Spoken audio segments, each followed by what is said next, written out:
This season of Survivor is getting better by the week, and the contestants are spicier than ever, so it's time to catch you up on episode 3. Okay, first off, camp life.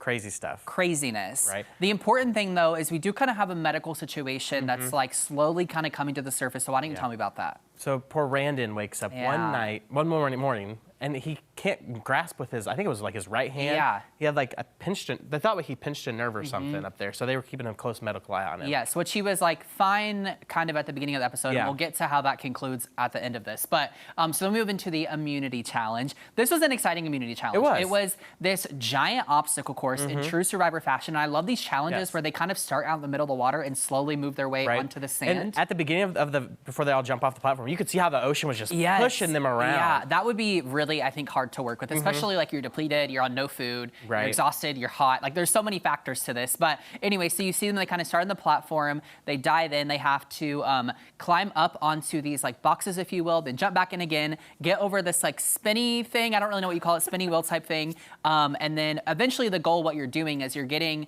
back onto the sand, and then you're opening these, I don't know if you're like unlocking the boxes or whatever, but the little like bean bags that you're throwing up on this contraption to try and win the challenge. You have to get 5 on the platform. Yes. And Nanu was behind the whole time, and then they came back and Hunter got them the win. Yes, yeah. And Hunter is kind of like a secret assassin, I feel like. He is. Like, he's a very interesting person. He built a bed out of sticks in the middle of the jungle. Yeah. But like with the challenge, I feel like it was almost an equalizer, almost, because Siga and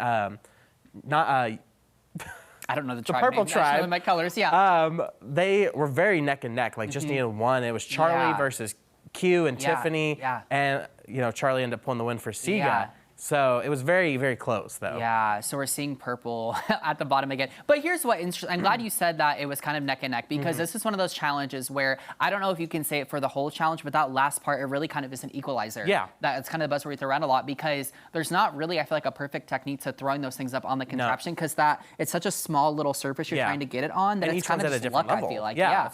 Totally. So it's like they lost again, but they were really close to winning, and whatever, just kind of craziness. So then we move on to the journey. The journey was a whole mess and a half because of Banu. This man is one of the wildest characters we've seen in recent Survivor seasons. So him and Liz and Ben go on the journey this time, but the journey's different. And we talked about this last week a little bit, but the thing I'm really enjoying in some of these newer seasons is that on the journey, it's a different challenge every time. So it's like they could lie about it when they go back to camp, but it doesn't matter because it's always going to change when you go on the journey. So this time around, they had to pull dice out of a bag, right? Yeah. And if it was like if you got the white one, there were 2 blue, 1 white. If you drew the white one, you didn't get to go do the challenge. But before they even drew them, Banu breaks down and told Liz and Ben everything that was happening at the camp. All the drama. And basically threw Kinsey as like this supreme leader of their tribe. Yeah. But here's what's funny is like Ben and Liz, being the kind of, I guess, savvy players that they are, totally take to that. And they're like, oh yeah, give us, without saying it, like give us all this information. They were just so emotionally charged. Good. And then they went back and took it to their own tribes. And was like, here's what we know is happening at this one. It was pretty wild. And what's crazy, too, on this journey is, so Ben and Banu are the ones that end up doing the challenge. Liz just goes back to camp. But it's like a puzzle of kind of rearranging some like little put these miniature blocks boxes. And stuff and make it into one big block. But neither of them get it. It was a time thing, and neither of them got it, which was interesting.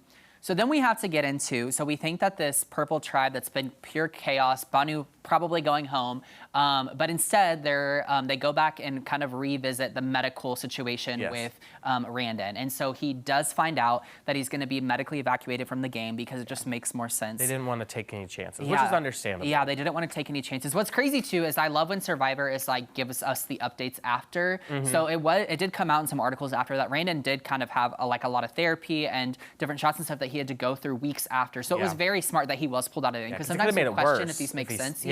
Yeah, so that was a smart move. And then Jeff arrives to the purple beach, as you're seeing right now, and tells them that they're all safe because Randon went home. What's funny is he interrupts a conversation between Banu and Kinsey, and he's like, Tiffany, I know, Tiffany, I can see them interrupting an emotional moment. But, and it's, I don't know. I was ready for Banu. I know. So who knows if Banu will live another day, but find out, because tonight there's a brand new episode of Survivor on CBS and, of course, streaming on Paramount+. All right, well, Ozarks Live will be right back. Stay with us.